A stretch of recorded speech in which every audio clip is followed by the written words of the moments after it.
Alright, so now that the head is ready to be assembled, we have all the valves and everything lapped. We have new valve guides, we have all the springs and everything here.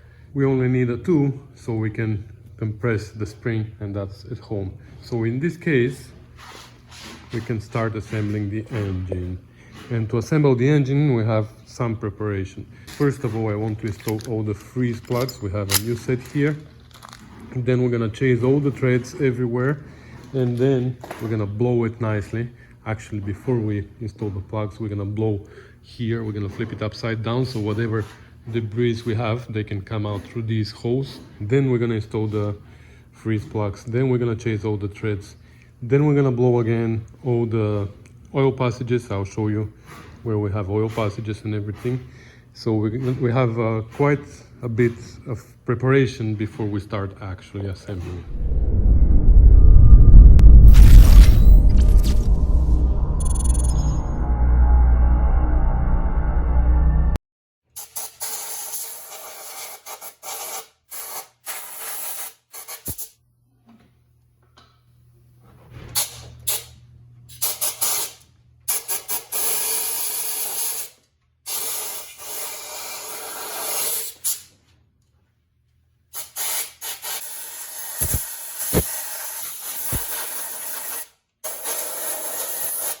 Alright, that wasn't a lot of gunk. It was a little bit, but I've seen worse than that. Anyways, now we can install our freeze plugs. So let's see which ones go here. So this one is for here, and this one is for here. Okay, and we can install them with this. Okay, now first of all we have to make sure that this is clean inside, which it is. We've cleaned it before. I don't think this is needed, but just in case I put a little bit of gasket maker here, like a Permatex Forma gasket. Okay, so these ones are supposedly easy because they have the flange in the back. So we're just gonna push them in until they hit the flange, and that's it.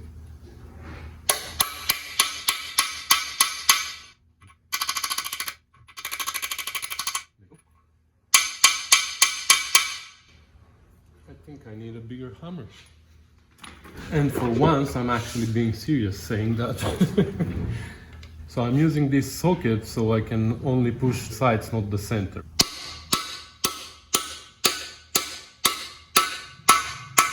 You can hear when it hits the flange. And just for the record, the ones on the other side were 1.25 inches. These ones are 1.5 inches. And I'm using 1 inch socket. So now these are trickier because there's no flange and you have to be careful not to push them in all the way. So I push them until they're flush with the surface.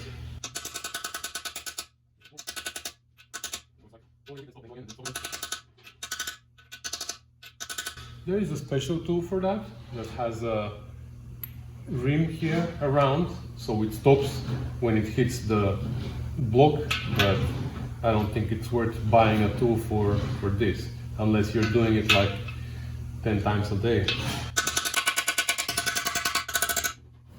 So here we have another 1.5 inches, and this little one is 1 inch.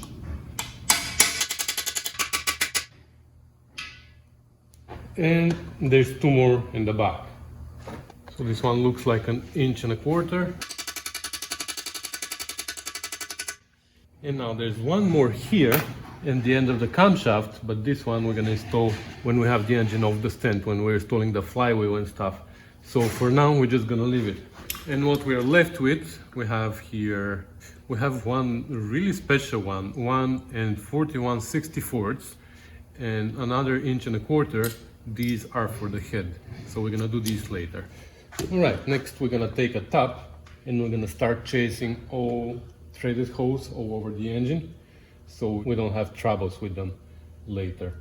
The ones inside the block, I'm not gonna touch. They've been sitting in oil all the time, but here is where we collect debris and from paint also. I'm just gonna spray a little bit of WD-40 in all of them. Here we have one, I think it's this one, which remember where there was a weird screw there, so we have to fix this one. I mean, we're gonna have to go one size bigger, I guess.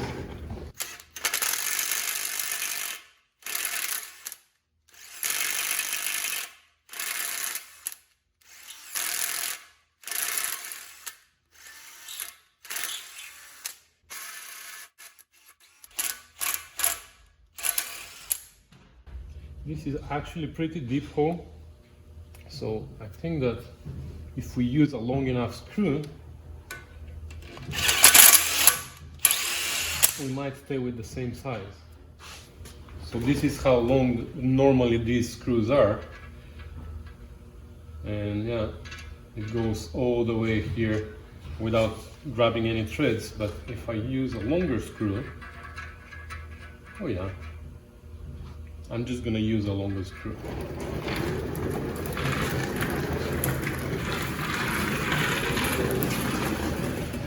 Like this one, for example, this is a little bit longer. I just wanna try and see how much torque it's gonna hold.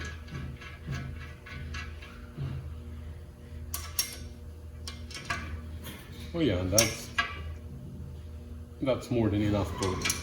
Okay, so problem solved.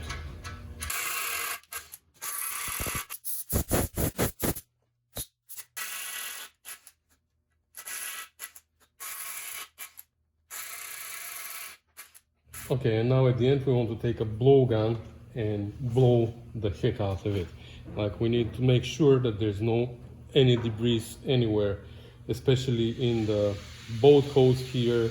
In these holes, these are oil passages that lead to the oil galleries on this side, and my oil gallery is open, so I'm gonna blow and let's see what's gonna come out.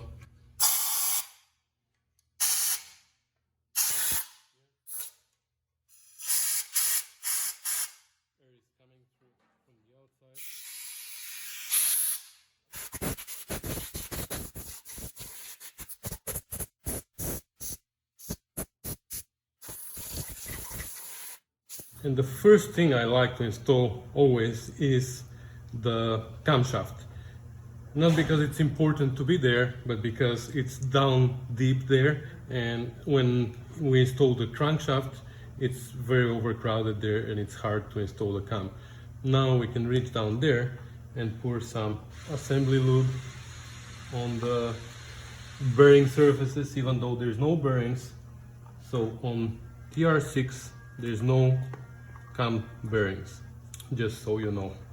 TR2, TR3, TR4, they have cam bearings, but the TR6 doesn't have any. It's hard to lubricate this, but we're gonna lubricate also the shaft, so it's gonna be fine. I don't remember if I took pictures of these numbers here.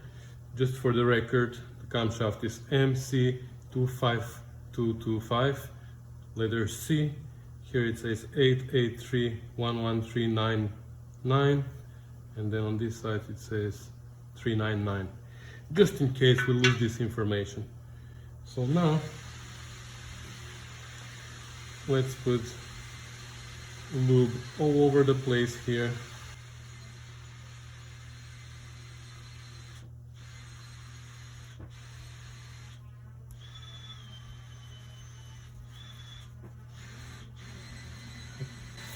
On the bearings, on the cams, everywhere. And now, gently, we can start inserting it. When I say gently, I mean gently, because I've seen a video of a guy hammering it with a big hammer.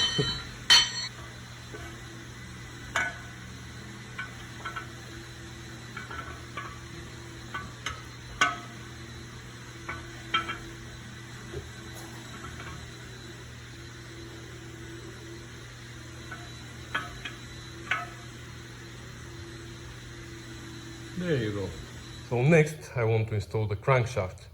But the crankshaft, like we said, this one is not good because it's scored here and there. It can be machined, and probably that's gonna happen one day, but for now we decided to use our other crankshaft, which came originally with the 74 car. The block is over there. We have all the parts for this engine, but we decided to go with another one.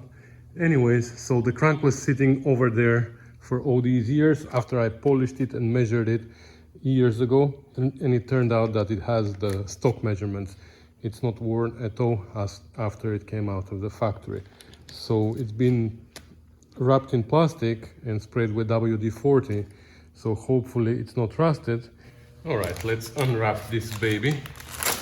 Like I said, I measured it before. The measurements are the factory measurements. So we have here standard connecting rod bearings and standard main bearings. That's exciting for a almost 50 years old car.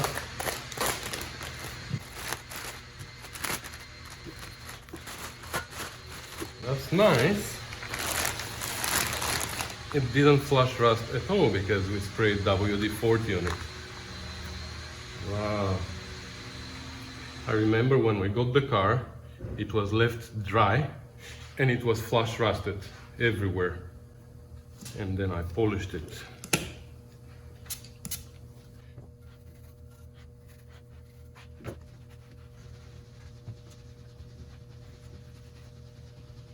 The journals and the pins are in a good condition, but now we have to make sure before we install it. You see these holes? These are oil passages. So each of these holes leads to another hole somewhere on the crank. So let's say this one probably leads to this one. There you go. You can zip tie it if you want. We have to make sure that all of them are clear. See, this one goes through. There. This one is here. This one is here. This one comes here. Perfect. Okay. I can't stress how important that is, especially in cases when the crank was sitting for years on the shelf. Now here we already blew in these, so we know that they go to the oil gallery. So what the idea is, from the oil gallery, oil travels through these holes, then through the holes on the main bearings, inside the journal, and from the journal into the pin. So that's why all these oil passages, it's super important that they are clean and there's no debris. Okay, so we're gonna clean these.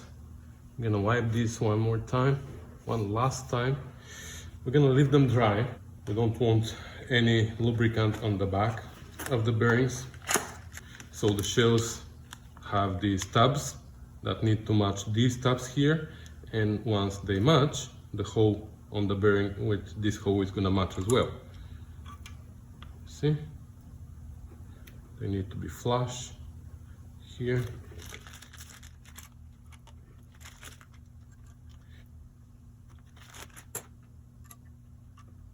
There you go. Now this side of the bearing needs to be lubricated nicely. We're gonna prime the engine before the first start anyways. We're gonna prime the oil system, but still we want to make sure that there's assembly lube all over the place here.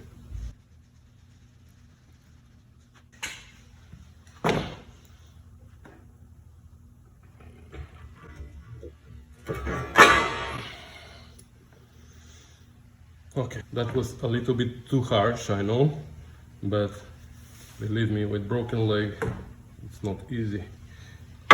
So now you see here we have a lot of end play.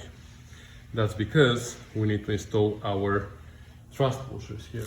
So for the thrust bearings, we have standard size, and I also bought a 05 just in case, because here we need an end play of about, I think, 6 to 10 thou.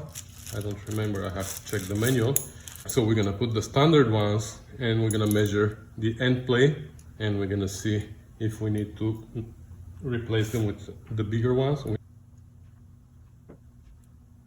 So the bearing surface is the one with the notches here, and it needs to be towards the crankshaft. So it means that the stationary part is going to be here, which is the block, and the moving part, which is the crankshaft, is going to be on this surface. So we put it this way. It needs to go this way, so we're going to put it like that. I don't know if you see very well there.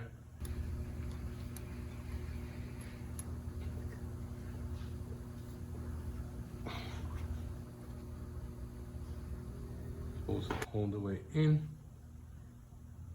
So now we're going to push it in the other direction, so we can put our other half. So this one is going to go again. The crankshaft is this way, so this surface needs to be against the crankshaft. So like this.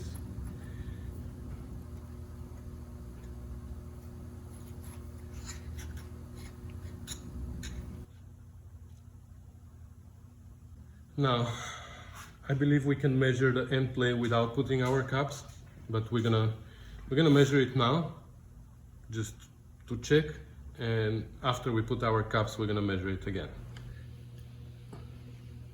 So that's 6 thou.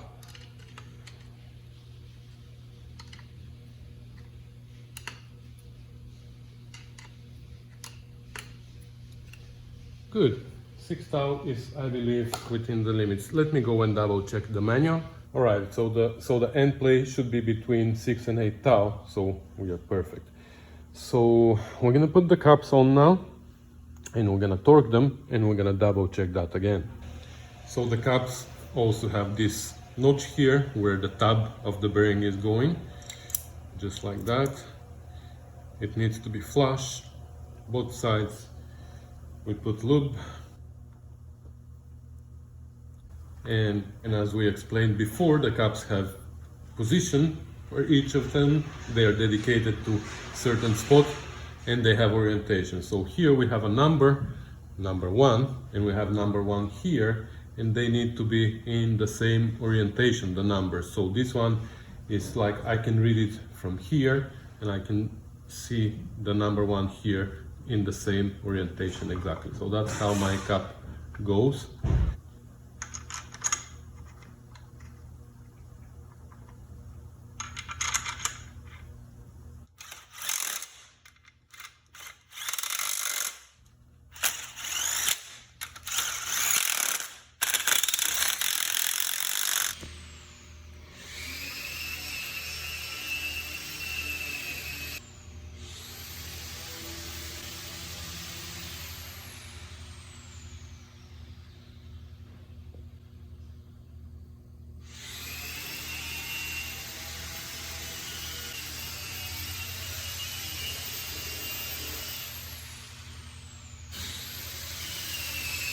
Well, I already installed piston number 1, and I realized that I didn't hit the record button. So number 1 is installed, we're gonna install number 2.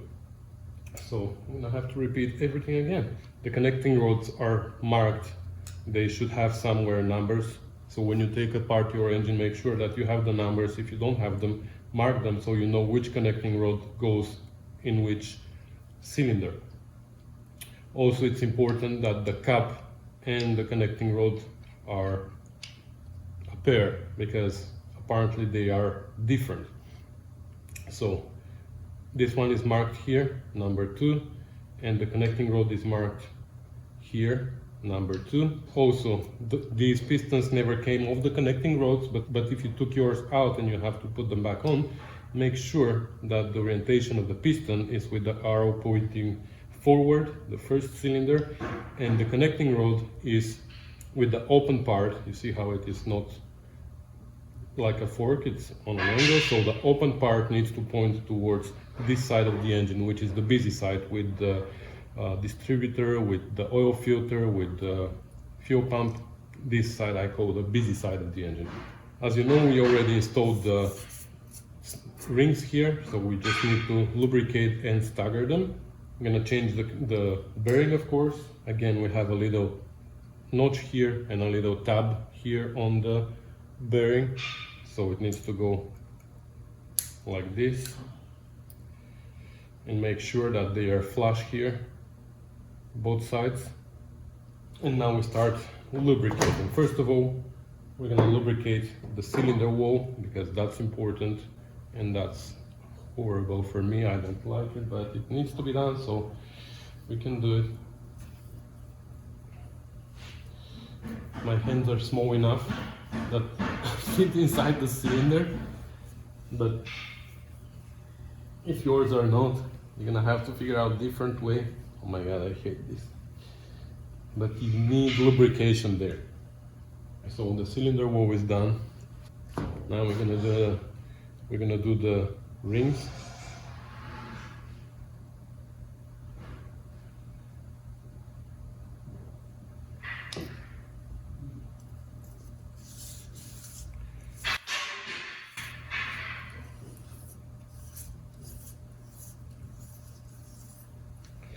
We're gonna stagger them now, so I'm gonna do this one towards one side of the wrist pin and the other one towards the other side of the wrist pin. Lube on the bearing, of course. And now we can drop it down in the right orientation, of course. We can put it in the cylinder and run a screwdriver or something through the wrist pin so it doesn't go all the way down. Now we can install our spring compressor, tighten it, not spring compressor, ring compressor, tighten it all the way, make sure that it hits the walls, because sometimes the rings might come out of the grooves and you think that it's tight but it's not. So that's where it is. Now we're gonna drop it down. We're gonna take a soft hammer, like really soft, and really gently tap the sides of the compressor to make sure that it is parallel with the surface. If it wasn't really parallel before, it's possible that now we have a little bit more room for tightening, which we did a little bit. And now we can take our, tap it again a little. And now we can take the back of our hammer, soft hammer or whatever, and just gently tap it down. Make sure that with every tap you see it moving. If it stops, that's bad. So that's it, it's in. Now we can push it down, and I can reach with one hand underneath and guide the connecting rod to that side of the crankshaft, because the open side is on this side, right? There you go. Now we can turn the block around.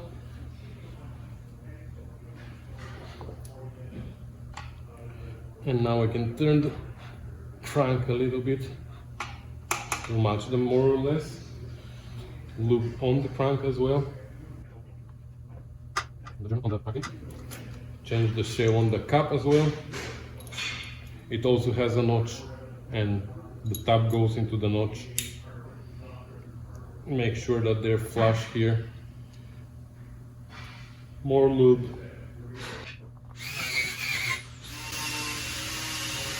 So now the cap has orientation too. As you can see here, this part is more like a triangle and this one is more like a square. The connecting rod has the same shape there, so you have to match them. The triangle is the one going up.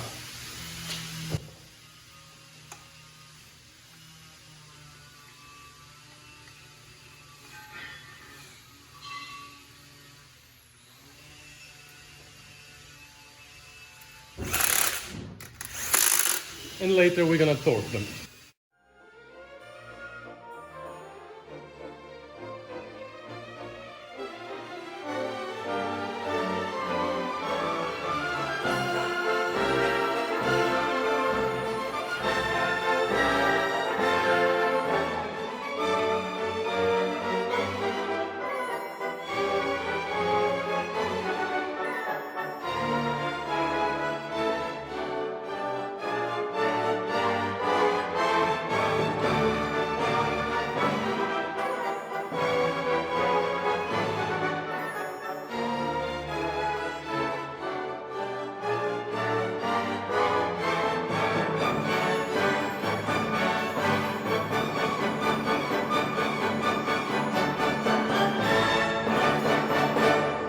so that's everything for today. I don't know if this is a long or short video. I just lost track of when my videos are starting or ending, but it doesn't really matter. This one is gonna be ending here. So thanks for watching, guys. Thanks for commenting and subscribing, and I'll see you next time. Bye.